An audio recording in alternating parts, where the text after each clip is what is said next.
Dhaka medical college সহ ঢামেক দেশের শীর্ষস্থানীয় ৫টি মেডিকেল কলেজে নতুন অধ্যক্ষ নিয়োগ দেওয়া হয়েছে। এর মধ্যে ঢাকা মেডিকেল কলেজ সহ ৪টি মেডিকেল ভারপ্রাপ্ত অধ্যক্ষ নিয়োগ করা হয়েছে। গতকাল বুধবার ২৮শে আগস্ট এ সংক্রান্ত একটি প্রজ্ঞাপন জারি করেছে স্বাস্থ্য ও পরিবার কল্যাণ মন্ত্রণালয়।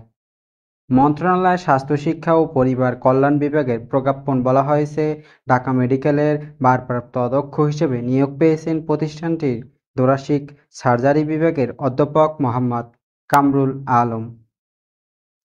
একইভাবে চট্টগ্রাম মেডিকেল কলেজ মেডিসিন বিভাগের অধ্যক্ষ অধ্যাপক মোহাম্মদ জসিম উদ্দিন, রাজশাহী মেডিকেল কলেজের মাইক্রোবায়োলজি বিভাগের অধ্যাপক খন্দকার মোহাম্মদ ফয়সুল আলম নিজ নিজ কলেজের ভারপ্রাপ্ত অধ্যক্ষ হিসেবে নিয়োগ পেয়েছেন।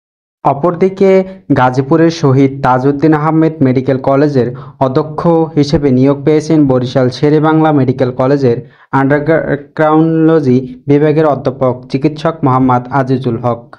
প্রজ্ঞাপন বলা হয়েছে, বিসিএস স্বাস্থ্য ক্যাডারের এসব কর্মকর্তাকে আবার আদেশ না দেওয়া পর্যন্ত বর্ণিত পদ ও কর্মস্থলে পদায়ন করা হলো।